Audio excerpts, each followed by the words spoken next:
Hey Southbridge, this is Charles Diaz with SCTV, and today we are honored to have our guest.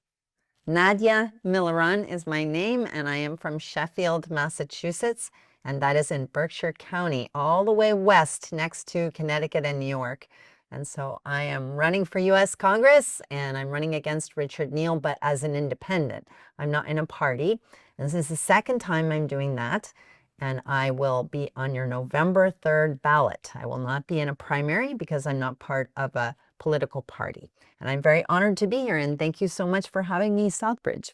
Thank you for coming, Nadia, and thank you for reaching out to Southbridge Community Television to be the ones to do this interview with you. So our goal with this program is to get a little information on Nadia and for our community and beyond. So we'll start with a few questions. First, let's just get an introduction. I know you kind of gave us a brief, but I don't know if just in terms of a little bit about yourself and maybe why you're running. Yeah, so I was an apolitical person. I thought that politics was a swamp and corrupt and not something I wanted to be part of. I was a strong member of my church and community in southern Berkshire County, and I was happy with that. I farm and I do organic farming, and I produced livestock and crops and vegetables, and I homeschooled my children.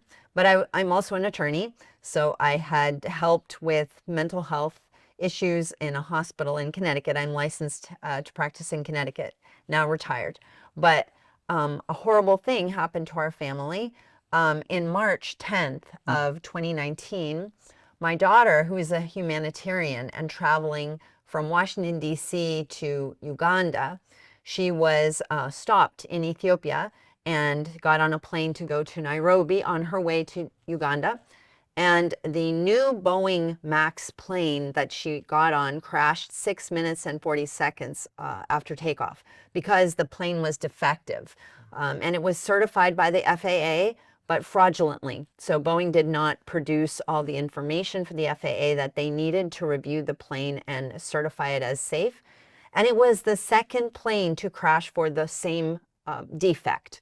So the first plane crashed in Indonesia at the end of October in 2019, and my daughter and 157 other people died March 10th of 2019 for a total of 346 people.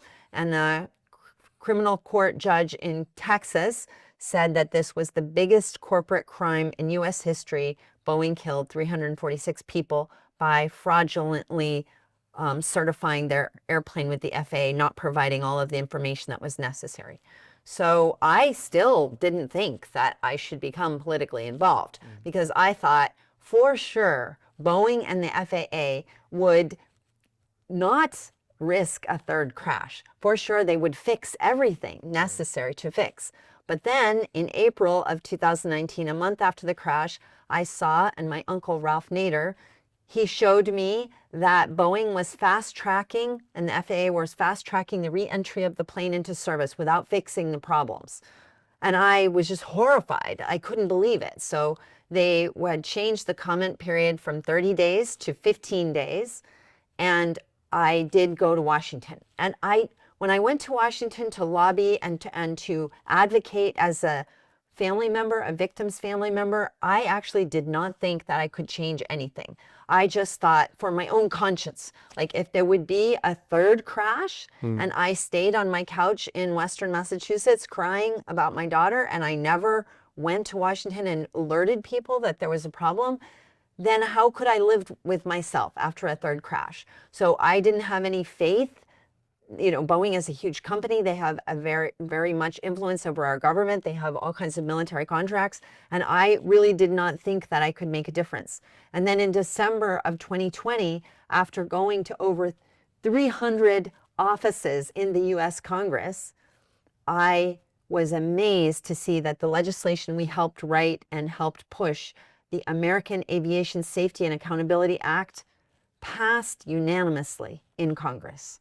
And that taught me a lot because while I was advocating, while I was meeting with congressional staff, I did not think I was making a difference. And I was crying and they didn't seem to be listening to me. It seemed like there were many offices that were dismissive. And yet ultimately they did listen, and ultimately it did pass, and it made aviation safer. And that emboldened me, and I thought, okay, Boeing is still not listening to the FAA. They're still not listening to the government. Maybe they will listen to their insurance company.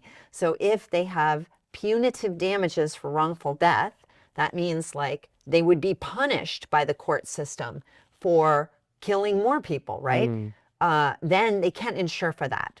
So in our crash, they were able to insure for all the deaths. So it really doesn't affect Boeing's business. You know, they continue on paying these costs, and it's business with paying costs, right? Pay fines for the FAA, violate safety regulations, kill people and pay their families, all part of the cost of doing business. But I thought, if I go to Illinois and change the law there so it's punitive damages for wrongful death, then Boeing can't insure for that. And that will cause them to change their production practices and make the planes safer. So I did that. And after 2 years, that passed in Illinois. So now in Illinois, they have punitive damages for wrongful death to discipline corporations that hurt people. Yeah. Wow. And then I came back here because that happened in August of 2023. And I came back home after staying in Illinois quite some time. And I realized that Richard Neal, a congressman, my congressman, who did not help me with this effort in Washington, and who was the most non-responsive of any of the offices we went to, which is crazy because he's my congressman, and he was running unopposed in January of 2024. No Republican was running against him, no independent, no Democrat was running against him. And I'm not a Democrat. I've never been in a party. So I just threw my hat in the ring. I didn't know how to run for office, but I thought this is not democracy. If you have a uniparty and only one candidate and nobody opposes that person, that's not a democratic system. So it's just healthy to have another person running. And I actually did really well. I obviously didn't win the election, but I got 133,000 votes. And if I get those same people to vote for me again, those same people are motivated to come out in a low turnout midterm election, then I will be the first woman independent ever elected to Congress. And that will be an excellent discipline for specifically the Democratic Party in our district, but also for either party, because they have a duopoly and they just think that automatically they're going to make it, and they don't think there's any challenge to them. And so we have such a huge majority of unenrolled voters, which is independent voters in our district, that we could do this. We could challenge them and elect somebody who's on fire to advocate for the real interests of the human beings here. Wow. So for someone, and full transparency, who had really no background as well, this was eye-opening, and I'm sorry for your loss, obviously, with the opening story that you mentioned, but I love to hear the impact that you were able to that you made, and why you are running for Congress. And that would have been my first question, which you've already opened up. So I think I'll just follow up with my second question, which was, what problems in your community, our community, do you feel are being ignored? It's all financial problems. People can't afford their lives. Yeah. They are pressed on all sides by taxes and insurance payments and the cost of living and gas prices, that they can't hardly keep their head above the water to try to breathe, and are often sinking below the water. Yeah. And so this is, people are going bankrupt because of medical expenses. So if I just choose one bill that would make a huge difference for all the people in our district and all the people in our country, it would be health care for everyone. So in the military, you have TRICARE, and TRICARE is insurance which covers all military and their families and does not question if a doctor says, my patient needs this procedure. TRICARE does not say, well, we think you should get a cheaper procedure, or we think you should get a worse medicine, and then you need to prove to us that you need actually the medicine that you told us initially you need, which of course costs tons of money. So basically we have the most expensive medical system in the world and not the best. We don't get the best outcomes. And many people are not even if they're covered, they're denied, their claims are denied, and they end up going bankrupt and having severe financial hardships because of their medical expenses. This is not true in most countries in the world. Right. There's no such thing as medical debt in France, in Germany, in these different countries. If you need health care, you get health care.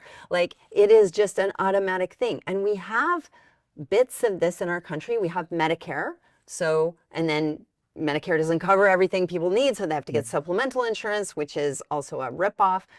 We just need to cut out all the bloat in that system and have money pay for the health care, and not money pay for huge insurance companies and bureaucracies that interfere with the health care, because their business model is to deny care, and that's how they make a profit, Right. which is sickening and immoral and also really bad for us. So in Sheffield, where I live, we had such a huge increase in the expense for health insurance this year. It went up over 900,000 for our district, that we had to fire unexpectedly 21 teachers who work directly with children.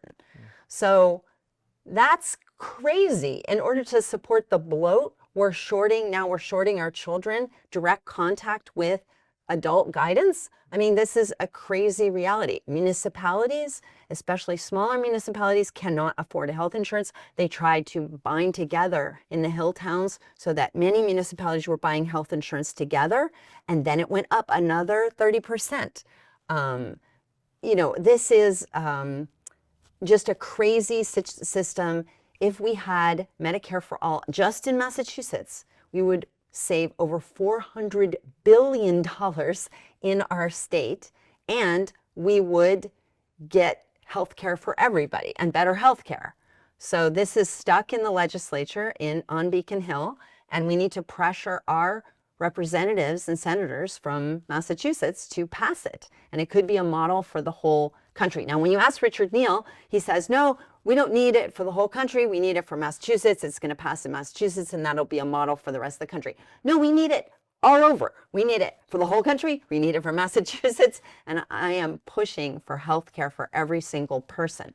Another initiative that would be very important for economic stimulus is having no income tax on income under $100,000. That would free up a lot of money to operate in our communities. Everybody is so strapped, they can't support, community initiatives. They can't support businesses. Landlords, small landlords, are fighting their tenants. The landlord has an increased expense. They try to charge the tenant. The tenant does not have an increased income. The tenant cannot pay. These are pitting community members against each other. Yeah. If we had no income tax under $100,000, that would release money into our communities that is currently being spent on war. I mean, think of how that money is actually being spent. We need to get control over our money for our communities and our families again. And you can actually totally pay for the deficit that would be created by no income under 100,000 by taxing billionaires who right now, billionaires, so where is our wealth? Our wealth is in our homes. Our middle class wealth is in our property. That's where we keep it. And very, very wealthy people, they have products, wealth products that they have that is not taxed. So they have tons more money than we do and much less tax than we. Remember Warren Buffett, what he said, that he pays less income tax than his secretary who works for him, right? And so the whole taxation scheme is completely off balance, stressing and making miserable and making it hard for the regular person to function in life. And so this is a proposal that independents from all over the country are going to push, to have no taxation under 100,000, reallocate the taxation and the expenditures, right? Take away, stop expending billions of dollars for war in Israel, billions of dollars to give to Israel for their own projects. They have health insurance for everyone in Israel, okay? So we subsidize them and we subsidize their wars and we sacrifice our human beings to go into those wartime situations, but we don't have the benefits that that country has. So that's a crazy way to spend money, and we just need to reform it. And we could, as a small group of independents, 5, if we get 5 out of the 30 into Congress, we can withhold our votes for leadership and get term limits and get single subject bills and push for health care for everyone. Awesome. And you touched on the fact that you were running as an independent. For folks that maybe either are party Democrat, party Republican, or a none, why vote independent, and why are you running independent? I'm running independent because I don't believe in the way the parties are functioning. They're functioning to support corporations like Boeing. Both parties are functioning that way. They are bought by huge corporations. Look at the funding of Richard Neal. He gets most of his money from from companies. Over 60% of his funding is from big companies, and he serves those companies. So, for example, he gets a lot of funding from the financial services corporations. So financial services does not want a strong Medicare and does not want a strong Social Security, because then when people feel that those benefits are weak, they will buy financial products to secure them in their elder years. And so he doesn't support bringing Medicare or Social Security payments up to the standard of living today. John Larson, who's a representative from Connecticut, has had this in Congress for many years, and in the Ways and Means Committee that Richard Neal is the chair and ranking member of, to bring Social Security payments up to our standard of living that we have, the cost that we incur, right? And so we have to get away from a party system which is completely paid and bought by companies, and we have to challenge that system from outside. And so that's what I want to do, is running as an independent. I have my own funding. I don't have any strings attached to me, to corporations, and it makes me able to truly go for what the needs are of constituents in our district. What are your strategies towards these priorities that you've been speaking of? Like, and so you're running, you're elect. What strategies will you be implementing? So there's a very close number of Democrats and Republicans in the House. So if you can get aligned with 5 representatives, out of 435, but if you can get aligned with 5, you can actually move policy. So there's a thing called a discharge petition. So this has already occurred to some degree in the House, and I just want to make it stronger and better. And so people might be aware of the Social Security Fairness Act, which is before December of 2024, there was this horrible law where public servants who got Social Security and who had a spouse that had private pension, Reagan said that they shouldn't be double dipping. So he just took away all the Social Security that they earned, like it was deducted. So if their spouse got a private pension, then they almost got nothing. And this was impoverishing. 85% of the people that was impoverishing were women, because women live longer than men. And all of them were public servants, like superintendents of schools, teachers, firefighters, police officers. So I met with the retired police officers organization in Springfield while I was running last time. And they said, hey, this is a crazy situation. Richard Neal is not supporting Social Security fairness and stopping this kind of robbing of people's Social Security that they earned. They earned it. It's not like they were given it. So after the election, I was wondering, why is this not going through? Because there was a Democrat and a Republican, and they went around Richard Neal. So Richard Neal at the time was chair of the Ways and Means Committee, and the Social Security Fairness Act was supposed to go through his committee, and he kept blocking it and he kept stopping it.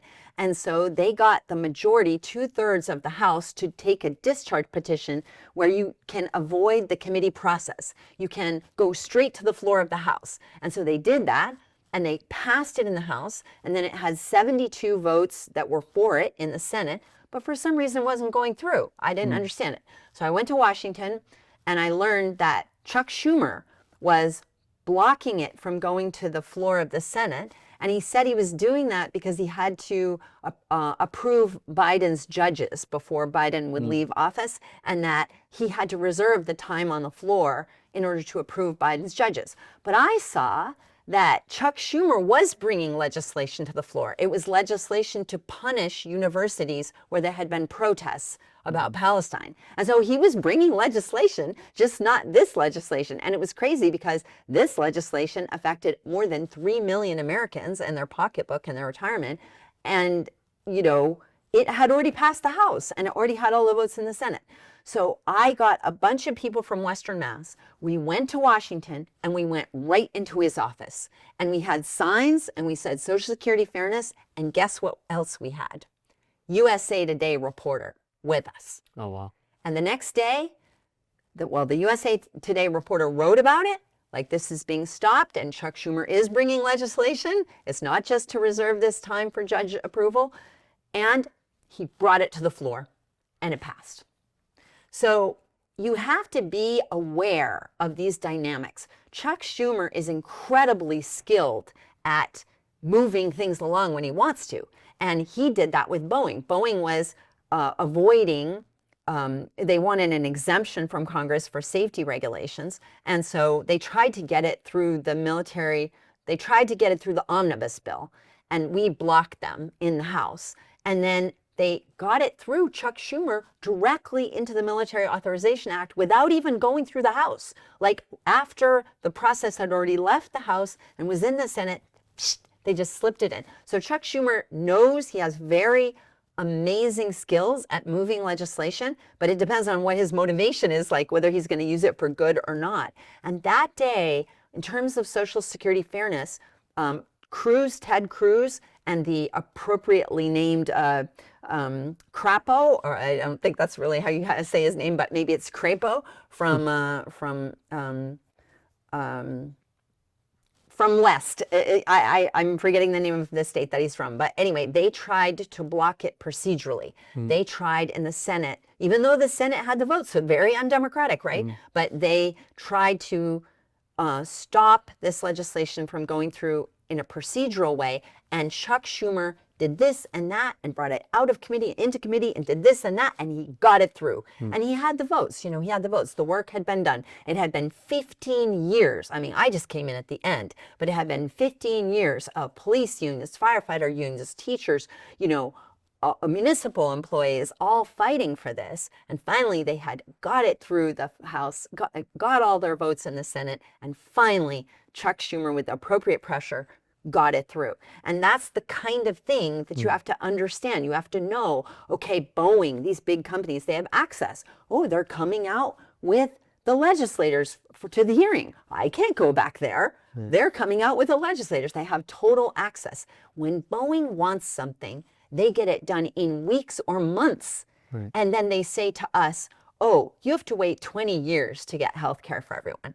Why do we have to wait 20 years? We're the people. We need to demand these things and we need to exert appropriate pressure. So being a leader, being an elected official is not just about asserting issues and bringing bills. It is about mobilizing people to put force for their interest to get it done. So clearly from 2019 to today, you've seemed to have been a force, and congratulations to you on all the work that you're continuing to do. You're elect. How will your constituents keep you accountable? How will folks that are there working with you and know that Nadia is working for us and she's doing what she's supposed to? Well, we want to hire people from the district to solve these kind of problems for constituents. So constituents have problems like me, right? I went to Richard Neal and said, my daughter died in this crash and the plane is unsafe and can you help me?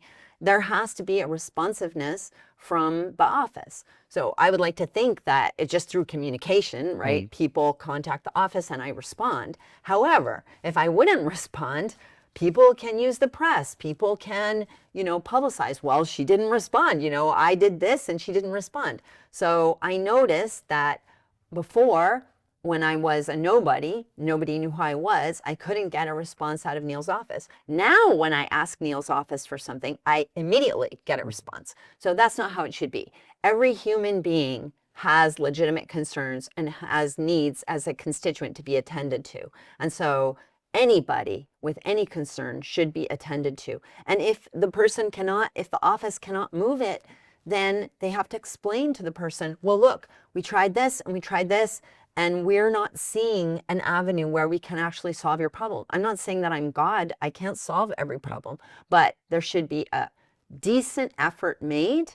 And then when that effort, the office doesn't feel that they can make any more progress, they need to explain why they cannot make any more progress. And people are creative. Like, maybe the constituent will come and say, well, you could try this, or you could try this, or please exert your effort in this way. Right. So it's communication, it's the door being open, and then ultimately for accountability, it's the press and using X and using the internet and putting it out there and saying, I asked her for this. And yeah. So say you don't make it into the next phase, or for that matter, you already mentioned you're an attorney, but what would you be doing if you weren't running for Congress? What would you be doing now? I'm going to keep pushing Medicare for all, or TRICARE for all, however you want it, healthcare for all people, because that's just essential for our communities. We actually save so much money by solving health problems at the beginning when they're starting. And I think that it would improve our quality of life, our school district budget, our municipal budget, our family budgets, and the businesses in our communities carry this burden. Why should they carry the burden of healthcare? Businesses. It's a huge inhibitor to economic growth and stimulation in our communities, that businesses have to carry the burden of healthcare. And it's just the only person that's benefiting from all this is the health insurance companies. So you're speaking directly to someone who is still undecided. Why should they trust you with their vote? What makes you different than any of the other candidates? Because I'm not a career politician. I've already had my life. I've already had a career. I have a lot of energy and focus, but I have no self-interest in this at all. I could be fine, right? We went to trial against Boeing. We got a jury verdict. I'm using part of that blood money to fund this campaign, and that makes me independent. I feel that the money is disgusting. It does not replace my daughter. This is one good use of it, because when you're running a campaign, you're also developing people in all these communities, in Worcester County, in central part of the district, in Berkshire County, people that haven't been activated, haven't been part of politics, can get engaged through this kind of organization. And so I just trust me, because I don't have any reason except service to do this. I could be happy and enjoy my children, who are both maritime professionals. They both run, one is a sailboat captain, one is a shipping engineer. They're all over the world. I could go visit them in exotic places. I could have just a fine life by myself. So because I'm making a personal sacrifice to do this, and because I have no self-interest or no gain, really personal gain from doing this, except progress, except maybe to move issues forward, I think that makes me trustworthy. I love it. Nadia, thank you for your time here to be able to express how it started, where you're going, and why you're doing what you're doing. For the people at home, where can they get connected with you, your social handles, and then also if you can give us dates, when do we vote, when, and in this case, we'll vote independent. Sure. So my campaign is called Nadia for Congress. That's FOR. So NADIA Congress, CONGRESS.com. And so you can find me that way. And then Nadia for Congress is also on X and on Facebook and on Instagram. I think those are the main ones I have. There might be a couple more that I'm not familiar with, but I do have a social media team. I do have, a staff. Anybody's welcome to join me in any capacity. We have paid work available. We also have volunteer, a lower commitment available. And I am not going to be in the Democratic primary, which is September 1st. When you look at that ballot, you see my name is not there. It doesn't mean that I dropped out. It just means I'm not part of the Democratic Party or Republican Party, so I'm not in a primary. I'm going to be on the ballot for November 3rd. And so you can vote early. I think you can start voting at the end of October, or you can go to the polls in person. And please cast your ballot for hope for our nation, because if one district votes in an independent this time, it will give other districts hope that they could also become free of the duopoly and vote in independent candidates. And that will be a great discipline for our parties. So thank you. Awesome. Nadia, thank you so much. Thank you for coming in and again, allowing us to host you here for Southbridge Community Television. I am Charlie Diaz. Thanks for watching. Thank you.